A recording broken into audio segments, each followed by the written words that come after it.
We're learning disturbing details about the 17-year-old who shot and killed a 16-year-old girl and wounded another student at their high school in Nashville, Tennessee yesterday. Writings believed to be the shooters include racist and anti-Semitic rants. We get more now from... Yikes, Draco. Have you tried being confident?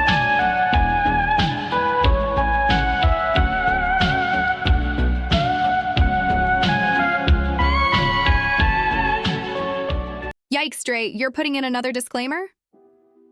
On January 22nd, 2025, 17-year-old Solomon Henderson opened fire at Antioch High School, killing one student and injuring another before pulling the trigger on himself. He was described by peers as a reserved yet intelligent kid, the top of his class they said. But the question is, how could a seemingly innocuous teen be corrupted into doing such a thing? It's not like he exactly handed us a copy of his leather-bound manifesto, but he did do the second closest thing. Before he carried out this deed, he released his writings online through X. He was even friends with Samantha Rapnoe on the same platform, and celebrated her actions when she shot up her own school in Madison, Wisconsin, just over a month prior. Similar to Samantha, Solomon had references to the PSL community in his book-long manifesto, albeit far less subtle. However, I can't go through everything in detail due to its length. Not only that, I also don't want to give some other prick inspiration by reading out his entire manifesto. That's alright though, since by the end of this video, you'll know more than enough to get the full picture of this individual and his actions. The first chunk of this manifesto is simply Solomon talking repeatedly about how much he hates his own race, throwing around racial slurs quite frequently. I mean, there's not really much to say here, but I do think it's interesting to note how obsessed he was with race. He frequently refers to himself as a black cell throughout his writing, despite using a different word in place of black. This is a pitfall that a lot of ethnic guys fall into, especially in the PSL community, hating their own race. There was a time when I was younger, when I was embarrassed of my own skin as well. You know, even before discovering the PSL community, I knew that my ethnic background would always be a chip on my shoulder. But eventually, I realized that it was out of my control, and I stopped blaming myself for it. Violence without a good story or style is barbaric at best. You can get away with a lot if you look a little better. Maximize looks to maximize crime, and in that, accelerate better. Consider it crime-maxing. Next time you are thinking about robbing an armored truck, put a little time and money into the outfit you'll be wearing. When the urge to smash every windshield of every car at your local dealership strikes, tone up beforehand. Pick some nice boots, a nice mask, chin up, and shoulders back. This is all going to be on the news tomorrow. Crime-maxing. The day's coming where your face is going to be on the news in the form of a mugshot or an obituary. If you're still fat or greasy, then that's going to be a huge problem. I often look at myself in the mirror, thinking, if the pigs came knocking right now, how would my photo look on CNN? How would it look on my very own Wikipedia article? On my ID card? There's no need for our guys to look like they held up a liquor store and got shot on the way out. Copy from the Hard Reset Award. If you are a teenager, babyface, or under 5'8", you need to get really lean if you want to look good. You don't really need this if you're already naturally masculine due to genetics. What is the lean pill? The lean pill is accepting that as long as you are fat, it doesn't matter, you can bench LMAO. You have eaten the big nutrition lies. Time to wake up and be lean. Read Calculate Your Body Fat Percentage. Calculate your BMI. Now we get into the more intriguing stuff. Solomon talks about how the more attractive you are, the more memorable you'll be when you commit a crime. Just based off this section about lean maxing, you can tell that this guy was deeply involved in the PSL community. If you screen grabbed this and showed it to me out of context, I would have guessed it was from one of the looks maxing forums. Next, he has a couple of pictures of James Sapphire to, show off how important it is to be lean. If you think James is a good example of lean maxing, I don't know what to tell you. People often imagine bullying as verbal abuse or getting shoved into lockers like in the 80s movies, but bullying can also manifest itself in the form of exclusion. Even if he wasn't directly bullied, it's clear that he didn't have any social outlets in real life. In one of his final posts, he wrote about how his friends abandoned him, how they acted like they didn't know him anymore. Solomon even said it himself and predicted it correctly. After it was all said and done, other students would just describe him as the quiet kid, and that's exactly what they did. Remember, all All targets are good targets. A great man once said, even if my life is worth less than a speck of dirt, I want to use it for the good of society. To all the people who come here to laugh at this kind of stuff, laugh all you want, but don't ever forget, people like Solomon, and there will be more people like Solomon. Everyone is a target. Is there a particular group or people that radicalized you the most? Candace Owens, Ethan Ralph, Nick Fuentes, Turkey Tom, Ruben Sim, Mr. Rabis, Cobson Talks, Wayne Lambright, iDubbbz, Destiny, and Hasten Piker. To expand on this, Candace Owens has influenced me above all. Each time she spoke, I was stunned by her insights, and her own views helped push me further and further into the belief of violence over the Jewish question, along with Turkey Tom and Ruben Sim pushing me to the alt-right pipeline. Were you taught violence and extremism by video games, music, literature, or cinema? Yes, following music called Incelcore, Shootercore taught me to kill.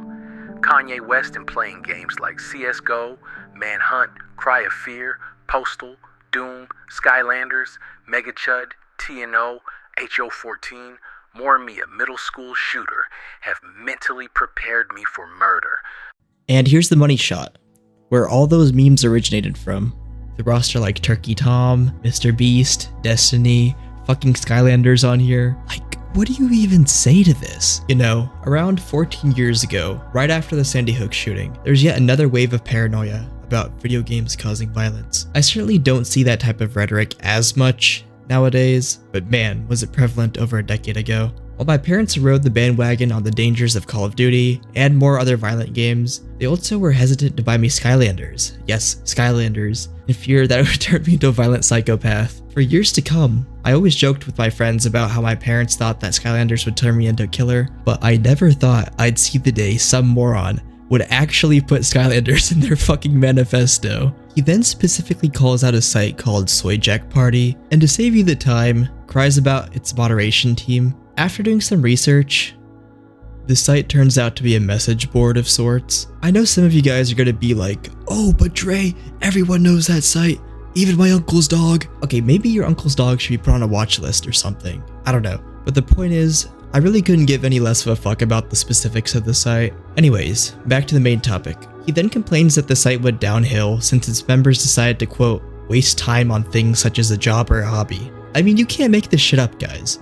No, you have to dedicate all your time to a forum instead of doing things that actually are productive. And this is the problem with getting sucked into these corners of the internet. You think that the people there are actually your friends, that they actually get you. But in reality, they're just another AVI on a screen, a proxy of their real selves. Solomon then ends his ramblings with the phrase, God, am I ugly? Posting it to his X account, which has since been deleted, before live streaming the attack on Kick, which has also since been deleted. Authorities then recovered the legally purchased pistol after the incident, with 9 rounds still left in the weapon. They would later find more guns at Solomon's home. We don't know why Solomon specifically decided to take the life of Josselin, Corea, Escalante. He wrote in his manifesto that he wanted to target minorities, but also mentioned how he wanted to attack whites for simply associating themselves with minorities. While the family of Escalante says that they have never heard of Solomon prior to the shooting, some also speculate that she rejected him. What do I think? I, honest to God, think it was random, and Josselin just happened to be in the wrong place at the wrong time. But currently, there is no answer. But coming back to the title of this video, what went wrong?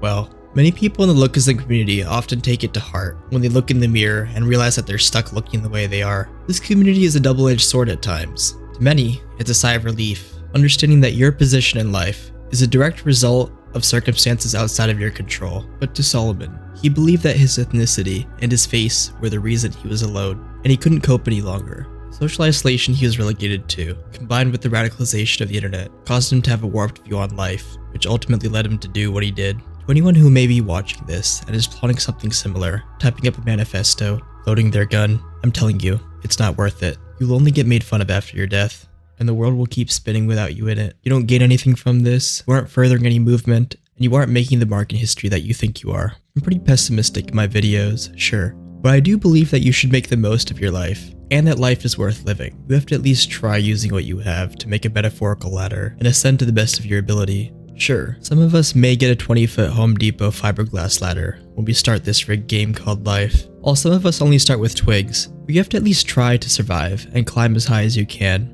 for your own sake. Maybe his social life wasn't the best, but Solomon still had a lot more than so many people out there. He wasn't born in a country rife with gang violence or military bombers flying overhead daily. Ironically enough, Josselin's family came to the United States from Guatemala to escape crime themselves. If your biggest complaint in life is not having a relationship, your life is probably a life of luxury to many people out there. Doesn't mean we can't complain, but it's still important to realize what we do have. If Solomon really was a good student, he could have at least gotten a decent job and lived a comfortable life. Maybe not an ideal life, but a comfortable, stable life nonetheless. Many people click on my videos and assume that I'm a defeatist, that I think we should all just give up and cry about how the world is unfair. But the central theme of my channel isn't defeat, rather, it's acceptance. I don't think everyone can achieve everything they want in life. It's simply not feasible. But you gotta look at what you do have and make the most of it. Because the ultimate middle finger to a society that hates you isn't to attack it, but simply to keep living. To this day, I still have anxiety about mass shootings. Just because I'm not in grade school anymore doesn't mean the fear has subsided. Every time I enter my 2 p.m. physics lecture, walk down the street, or buy a coffee from the campus cafe, thought of whether this might be my last moment alive races through my mind.